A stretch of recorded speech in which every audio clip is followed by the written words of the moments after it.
Fala galera, e aí, beleza? Depois de 2 tentativas aí sem sucesso de fazer uma live com esse cabo aqui, nosso amigo Arthur, a gente resolveu então fazer um vídeo e com esse vídeo a gente vai conseguir então compartilhar com vocês o nosso conteúdo sobre estilos de cerveja, né, Arthur?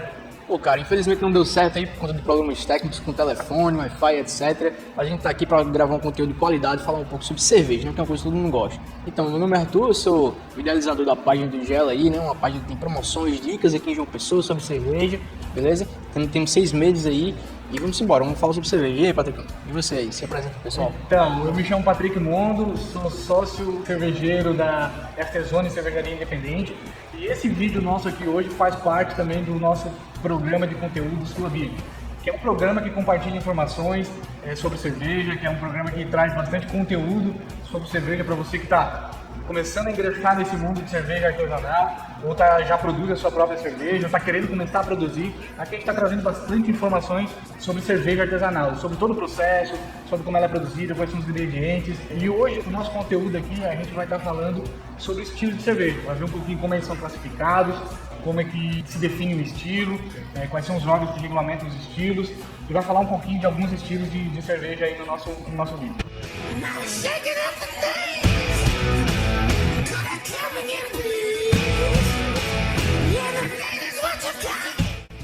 Ô, Patrick, o que o pessoal me pergunta muito é sobre isso aí, como é que ele é classificado, como é que se organiza pra isso? Então, cara, essa é uma pergunta que também o pessoal me faz bastante, que na verdade ela é até bem complexa de se responder, né? Por quê? Porque um estilo, cara, para ser considerado um estilo de cerveja, não é simplesmente, um cara decide fazer uma cerveja nova lá, uma receita nova, e usou um fermento X, usou uma temperatura X, usou um malte assim, usou um lúpulo assado e tal, pronto, tem um novo estilo. Não é bem assim, né, cara?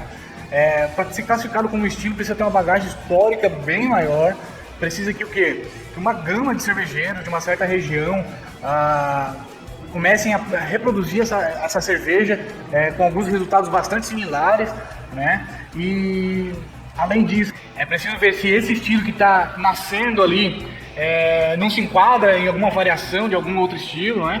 Porque a gente já tem bastante estilo catalogado, então um estilo para ser classificado como um novo estilo, além disso tudo, precisa também passar por um crivo dos órgãos regulamentadores para poder dizer, não, agora realmente tem-se um novo estilo.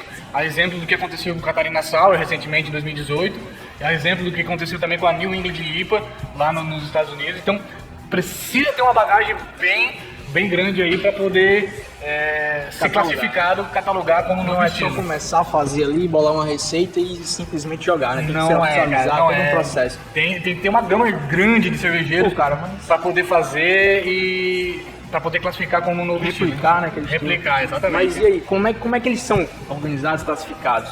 De forma oficial? Então, cara, tem basicamente 2 órgãos que o pessoal utiliza aí basicamente no mundo, que é o Brewers Association, que é uma organização de cervejeiros lá nos Estados Unidos, e essa organização criou um guia de estilos, e tem o BJCP. Os dois são basicamente o que mais se utiliza, tanto em concurso de cerveja, para avaliar se as cervejas estão enquadradas dentro dos estilos, quanto também para o cara poder consultar e poder definir uma receita para poder produzir em casa e se enquadrar dentro de um determinado estilo. Qual é a diferença basicamente entre os dois? O BJCP ele traz uma informação mais detalhada e ele classifica basicamente em alguns critérios ali. A gente vai estar falando de aroma, vai estar falando de aparência, cor, vai estar falando de sabor e sensação de boca.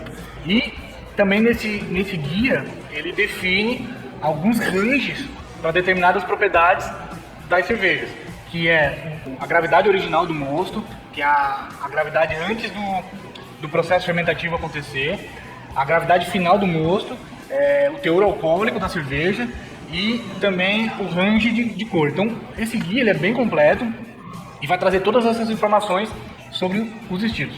Já o Brewers Association aqui, ele é um pouquinho mais sucinto, ele é um pouquinho mais simples de ler, uma leitura mais tranquila. Lá também tem vários estilos catalogados E ele também traz essa categorização por aroma, sabor, sensação de boca, cor da cerveja, e ele é um pouquinho mais sucinto. Então ele serve muito para quem já conhece o estilo e quer consultar, simplesmente para ter uma referência ali e poder fazer uma cerveja nova, né?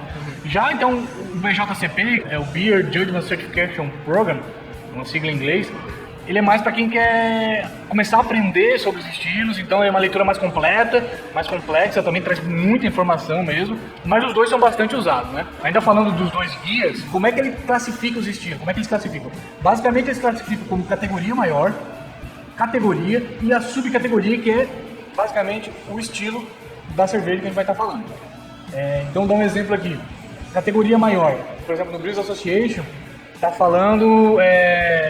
por exemplo, das cervejas ales, aí vai lá, traz todas as cervejas ales europeias, cervejas ales americanas, cervejas lagers europeias, a categoria, por exemplo, lagers alemãs, ales inglesas, ales americanas, norte-americanas, aí essas são as categorias. E aí a subcategoria é o estilo propriamente dito. Então vamos falar, por exemplo, as lagers, a categoria maior, as lagers alemãs, a categoria, e a subcategoria seria, por exemplo, a German Pilsen, Munich Helles, a Pilsen Tcheca, isso faz tudo. parte do estilo meio que uma derivação. Então essas seriam as categorias.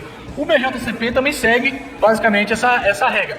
Só que as categorias do BJCP elas são meio mais arbitrárias, não é tão bonitinha que nem no Brewers Association. A categoria maior ela é mais ampla e no BJCP ela é mais restrita, mas no próprio BJCP tem uma sugestão lá de outras organizações de categoria, por exemplo, categorias por país, por semelhança de estilo, categoria por tipo de ingrediente e por aí vai. Então, basicamente, esses dois órgãos classificam as cervejas, os estilos de cerveja.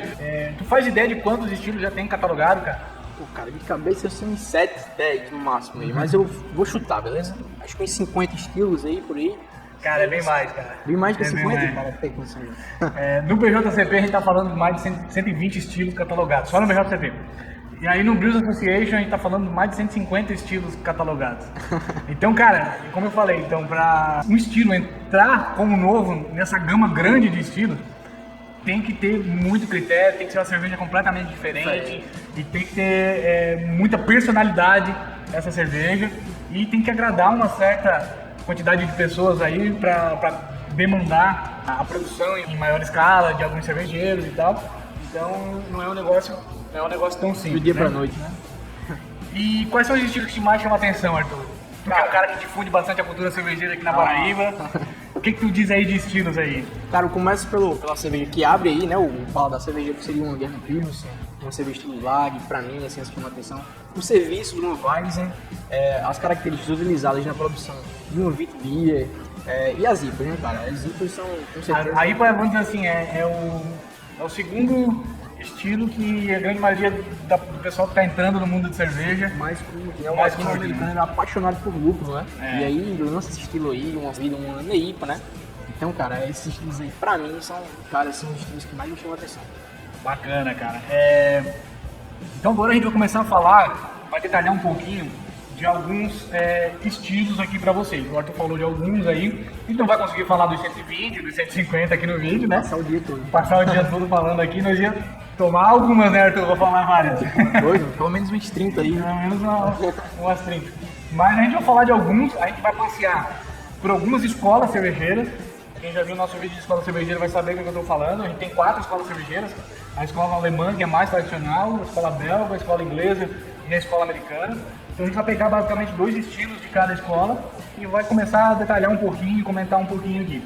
E a primeira escola, né, que é mais tradicional, é a escola alemã, né? E aí, bora falar da German Pilsen, né, que é a que a gente está tomando aqui, e da Weizenbier, que é a que tu falou também, né, que é um estilo bastante tradicional. Então vamos lá.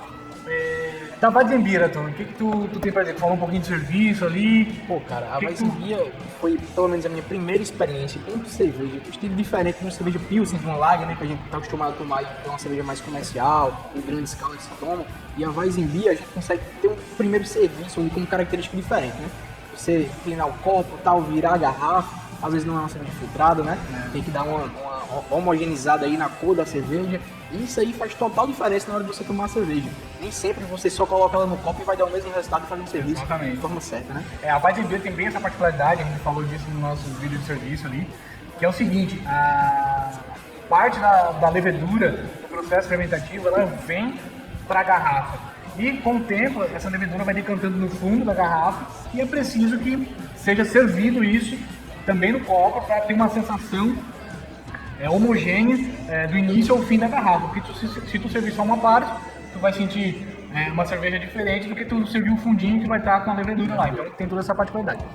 Então a Weizenbier é um estilo tipicamente alemão, nasce ali na região da Baviera.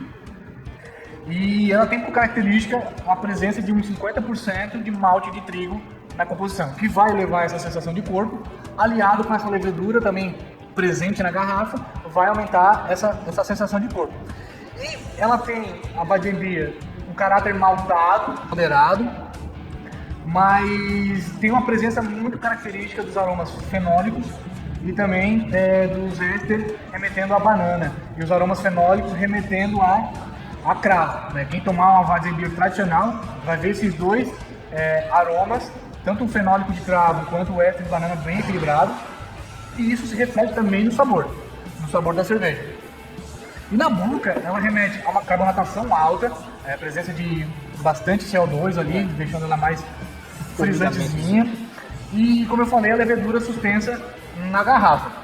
E característica vital para se alcançar numa Weizen, que é especificada principalmente no BJCP, a gente vai estar falando aí de um teor alcoólico de 4,3 a 5,6 mais ou menos, no máximo, e uma FG de 1010 a 1014 mais ou menos, ou seja, não é uma cerveja tão encorpada pelo dulçor residual, mas a sensação de corpo dela é mais proveniente do malte de trigo e da levedura presente, né? Engraçado, né? Você tem a sensação de que ela realmente é uma cerveja encorpada, né? Uma cerveja que você consome ali, fica mais saciado. É isso aí.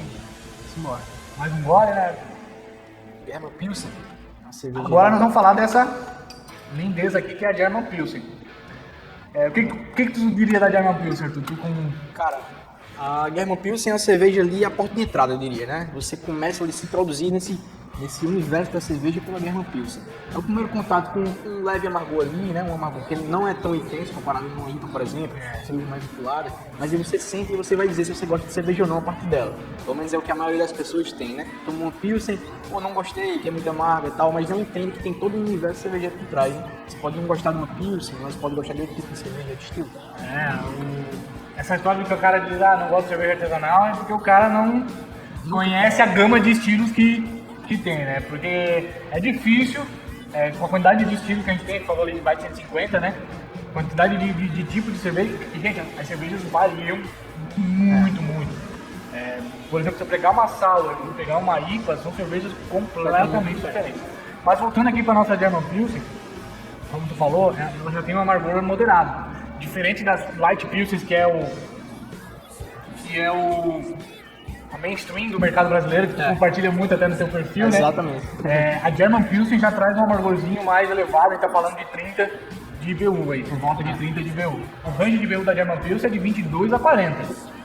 A nossa aqui hoje tem 30 de IBU, ela tá bem no meio do range. Mais moderado. Que é até uma coisa engraçada, né? A gente costuma misturar, né? A German Pilsen com a Pilsen tradicional, como você falou, uma cerveja comercial, né? Bem Tem uma diferente. característica mais diferente, mais amarga. As Pilsens nascem lá na cidade de Pilsen, na República Tcheca, e a German Pilsen nasce lá em Bitburg, na Alemanha, uma região um pouquinho distante ali, mas é quando os cervejeiros alemães notam que as Pilsens produzidas lá na República Tcheca, que vem dominar o mundo, e depois na popularização da cerveja elas vão ficar um pouquinho mais leves com as produções de larga escala, né? Mas os cervejeiros alemães veem essa popularização e decidem fazer uma cerveja para combater, para bater de frente com as Pilsens tchecas, porém com uma característica própria dos alemães, que é esse amargorzinho mais elevado. E no sabor, ela remete muito a biscoito, a pão torrado, é bem característica esses aromas e sabores provenientes do malte utilizado para fazer a German Pilsen. Então, isso tudo é especificado no guia de estilo. Inclusive, sugestões de ingredientes. Harmonização. A harmonização não chega a citar, Não chega a citar, porque a harmonização é muito relativo também, né? Mas lá cita muito a questão de como produzir a cerveja, né? Qual é a característica que tu tem que alcançar na cerveja. E da German Pilsen a gente vai estar falando de FG de 1008 a 1013 no máximo, ou seja, uma cerveja mais seca também, não é uma cerveja tão maltada, né? E a German Pilsen tem uma carbonatação média para média alta e um corpo de médio a moderado, então não é um corpo tão pesado, então ela é mais sequinha. Agora, Arthur, vamos falar de outra escola, vamos falar da escola belga. Bora. Da escola belga, o que tu conhece aí, cara? Cara, aquele lado da Bélgica ali e tal, são cervejas que até comerciais, assim, tem bastante no mercado, né? E eu conheço alguns estilos, como por exemplo o Witbier, né? Que seria meio que uma cerveja de trigo ali, produzida aos moldes belgas, né? A gente diz que a cerveja Witbier é a cerveja de trigo dos belgas, enquanto a Weizenbier é a cerveja de trigo dos alemães. Isso dá até uma misturada, né? O Weizen proveniente do alemão, né? E o Witbier seria um estilo belga.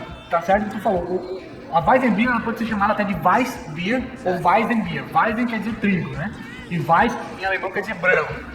Então a Weizenbier é uma cerveja branca, que eles chamam de cerveja branca.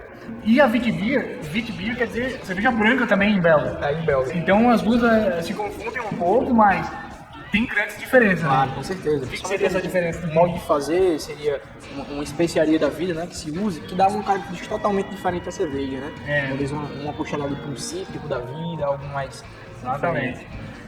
E outra cerveja que tu comentou ali é a Saison. A Saison é outra cerveja belga, bastante particular também da escola belga. Muito alcoólica. A grande maioria são cervejas mais alcoólicas, né, da Saison. Mas vamos falar um pouquinho da Witbier. Como tu falou ali, Arthur, a Witbier tem essa particularidade, porque é uma característica da escola belga. A escola belga é uma escola que é mais livre, né? A escola alemã é uma escola mais rígida por conta da Reinheitsgebot. E a escola, pureza, né? A lei da pureza alemã. E a escola belga é uma escola mais livre, então os cervejeiros belgas, pela história, acabavam tendo maior liberdade na produção de cerveja e se usavam muito de especiarias na produção de cerveja. Então a Witbier é uma cerveja que leva normalmente a adição de alguns condimentos. Leva adição de semente de coentro normalmente, para dar um caráter de especiaria para a cerveja, até uma certa picânciazinha que a semente de coentro traz um pouco disso. E também é adicionado um cítrico proveniente ou de limão ou de laranja. E também ela é aberta a trazer outras especiarias. Falar sobre pimenta. Pode ser utilizado? Pode, sim, cara, pode. Então até que na nossa Witbier a gente usa pimenta de cheiro para trazer um aroma muito particular.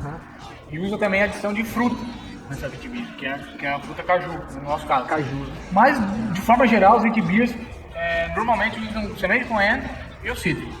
Em alguns casos, é permitido até a adição de camomila na cerveja. Deixar mais calmo. Em alguns casos o pessoal adiciona camomila, trazendo uma complexidade ainda maior para a cerveja. E a Witbier, ela tem um levezinho do soro do malte, ela é turvo por conta do malte de trigo. Nesse caso a Witbier pode carregar um pouquinho também o fermento, mas é um fermento belga que traz uma fermentação frutada um pouquinho diferente do fermento alemão.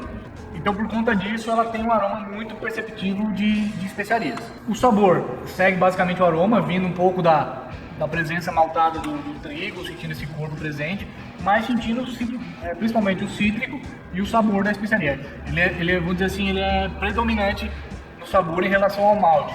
Enquanto que na Weizenbier, por exemplo, a predominância dos sabores fenólicos e extra de banana são predominantes ali. Que não são adicionados no caso da Weizenbier. Isso é proveniente, né? Não é ingrediente que é adicionado, é apenas resultado do processo fermentativo. Já na Witbier, esses aromas de especiarias realmente são adicionados, então é um pouquinho diferente. A gente está falando de ABV da Witbier de 4,5% a 5,5%, mais ou menos, muito parecido com a Weizenbier. E uma carbonatação também alta, muito parecida com a Weizenbier. Então, por isso que elas são bastante parecidas, porém com uma particularidade da escola belga. 50% também de malte de trigo. Exatamente, 50% de malte de trigo também pode ser utilizado. E tem uma particularidade, que as Witbier normalmente usam trigo não maltado. E aí entra naquela questão do puro malte ali, tá? É o grande trigo que não passou pelo processo de malteação. A gente vai ter um vídeo aí falando sobre o processo de malteação, no nosso programa Sua Beer, que a Wheat Beer tem essa particularidade, enquanto que na Weizen Beer usa o trigo maltado. Essa é uma diferença também no processo produtivo. E isso também é dito lá no Beijão de Cerveja. Então, se o cara quiser conhecer sobre como fazer as cervejas, lá tem algumas diretrizes de como produzir a cerveja. Fala um pouquinho da outra cerveja que a gente escolheu aí da Escola Belga, que é a Saison, né? E aí, já tomou Saison? Conhece Mas, pra mim, a principal característica é aquela alta carbonatação na boca, né? Aquele formigamento, né? Por conta do alto teor de CO2, né? Presente. E o teu alcoólico, né? Que é um pouco mais alto do que as Weizen Beers, por exemplo, as Wheat Beers, né? E até uma Pilsen, né? É uma cerveja bem alcoólica. O ABV ele pode variar bastante na Saison, inclusive. Tem Saisons mais leves, nós estamos falando de 3 a 5% de álcool. Tem Saisons mais pesadas, falando de 5 a 7. E tem Saisons ainda mais pesadas no álcool, estamos falando de 7 a 9,5, mais ou menos. Mas a Saison é uma cerveja que é muito refrescante. Ela nasce ali na região entre a Bélgica e a França, e ela era muito produzida, um pouquinho da história dela, para os camponeses naquela época. Então ela é produzida no final do inverno, para os camponeses beber no verão e poderem se refrescar. Então é uma cerveja bastante refrescante. Justamente pela alta carbonatação e pelo corpo leve, ela é uma cerveja bastante seca, né?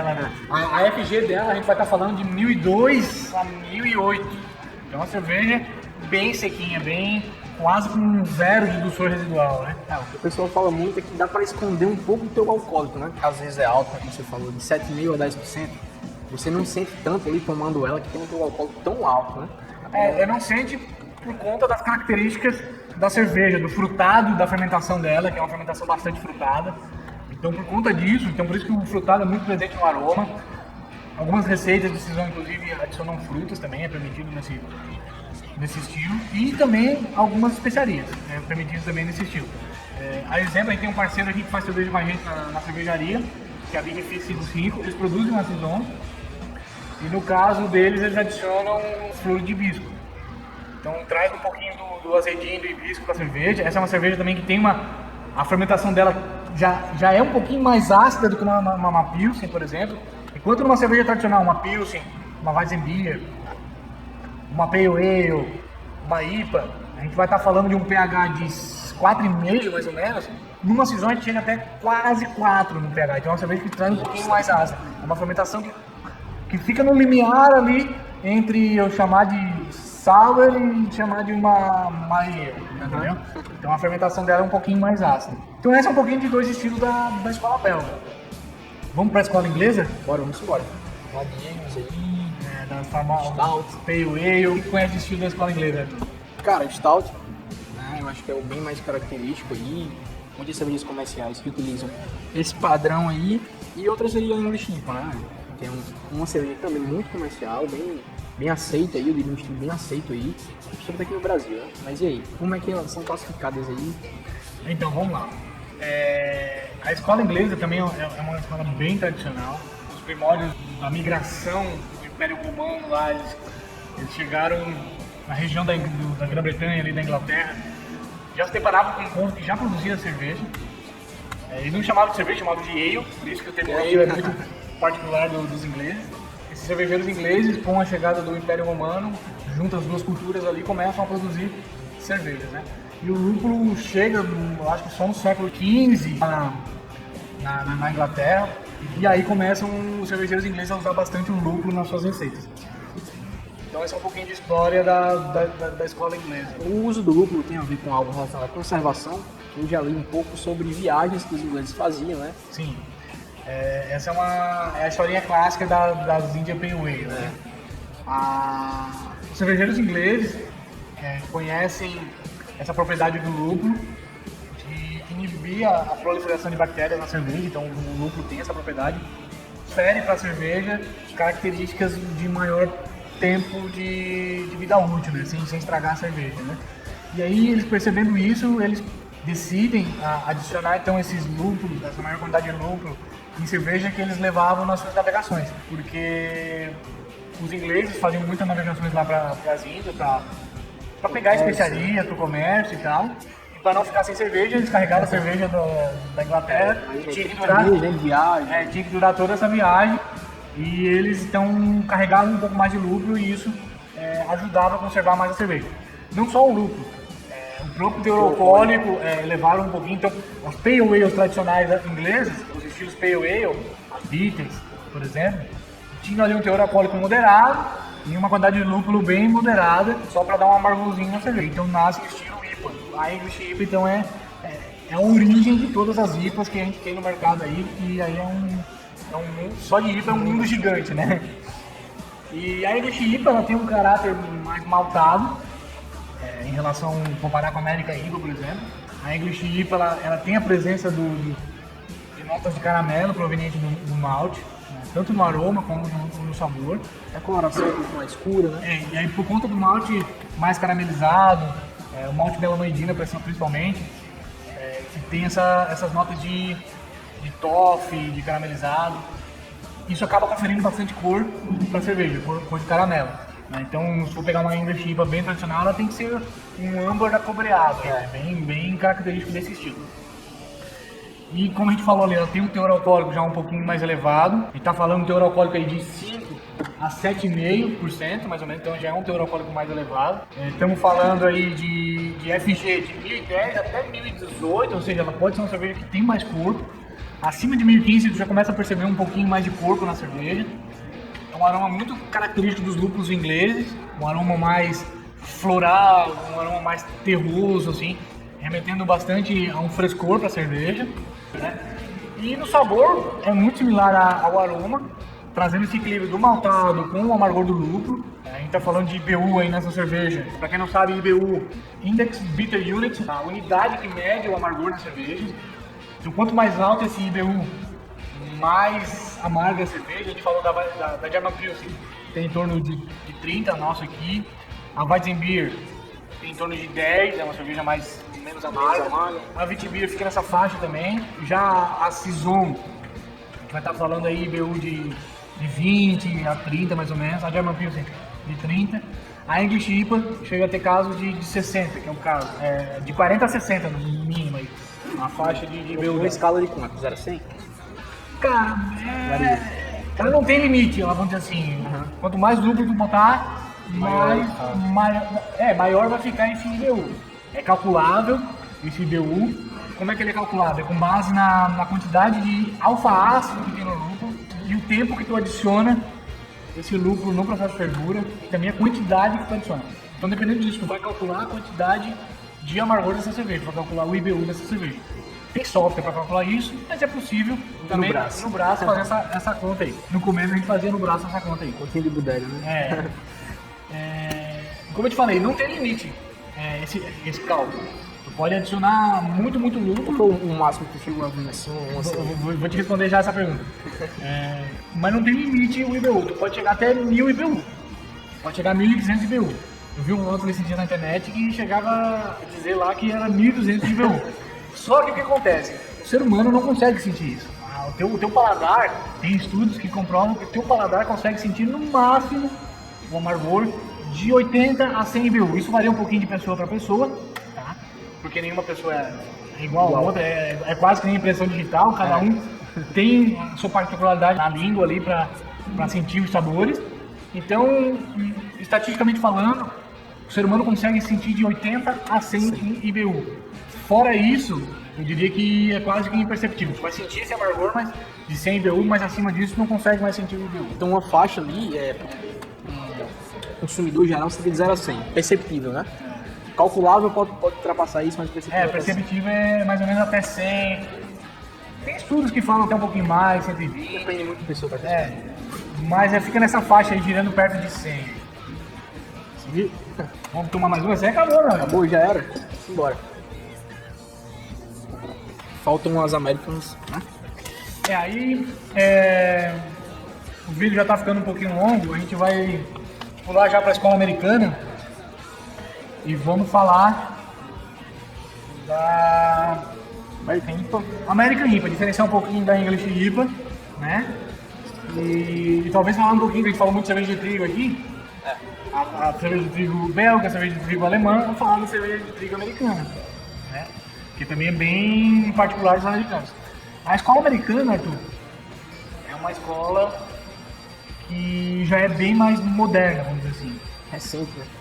Ele está falando de escolas que nascem lá na Idade Média, né? A escola alemã, a escola belga e a escola inglesa. E a escola americana vem surgir somente ali pelo século XV, quando os ingleses começam a fazer então a colonização aqui da América do Norte, né?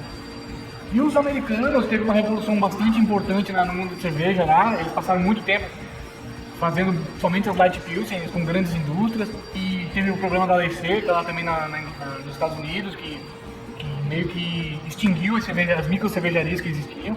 Aí as grandes conseguiram dominar o mercado.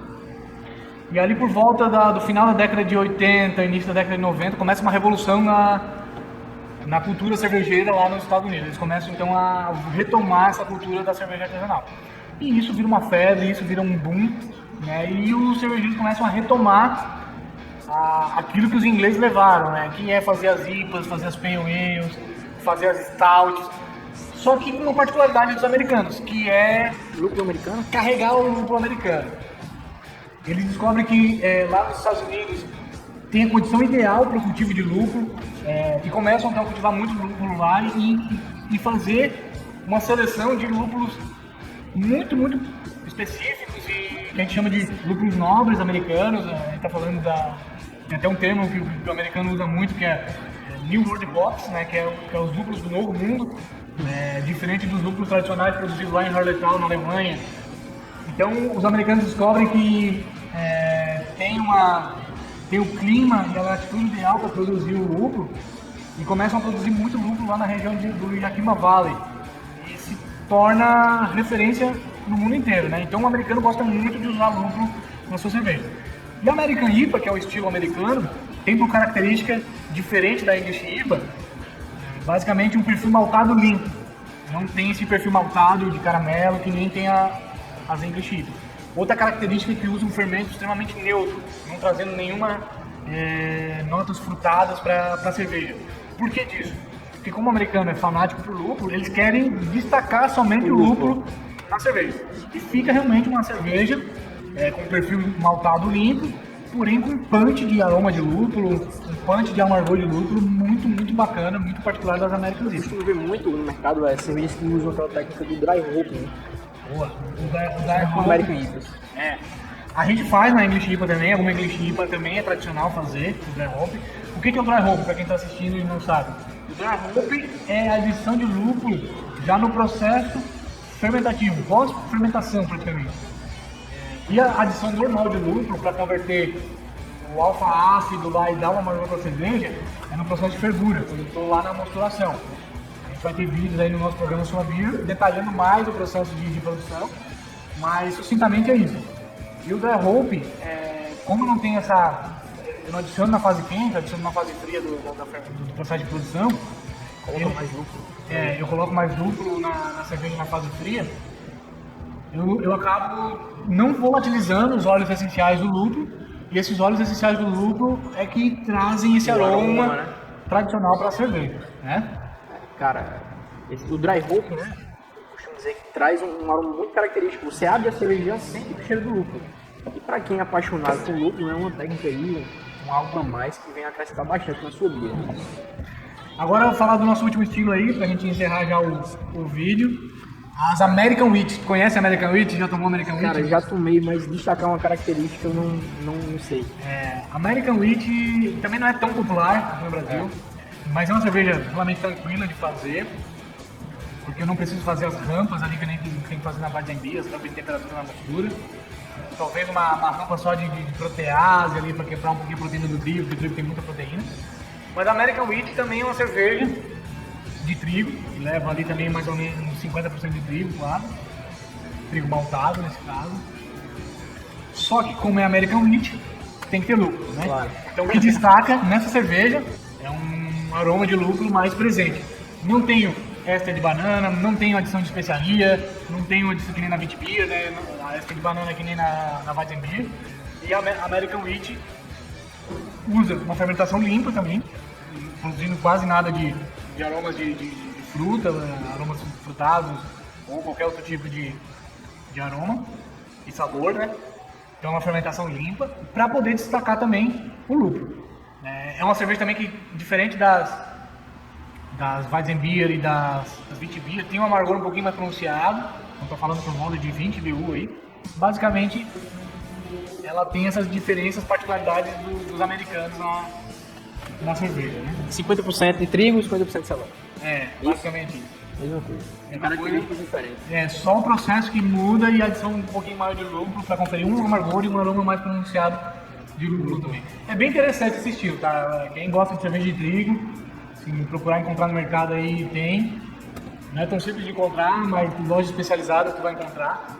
Mas é uma cerveja bastante interessante. E quem está produzindo em casa, é um estilo que eu recomendaria muito a fazer. Quando a gente fazia em casa lá, a gente fez uma vez, eu achei bastante bacana. É um estilo bem interessante. Patrick, para finalizar, uma pergunta, tá? Um extra aí. Para você que produz cerveja, cervejeiro, né? Qual é a cerveja que tem uma característica mais difícil de ser produzida? Cara, essa é uma pergunta Relativa? complexa. Vamos lá, eu vou te dizer o que eu tenho estudado basicamente nesses últimos dias. Eu diria que cervejas sour são um pouquinho mais complexas de fazer. Cervejas high gravity, que são cervejas que têm um teor alcoólico mais elevado, são mais difíceis de fazer. E cervejas que são maturadas em barricas de madeira.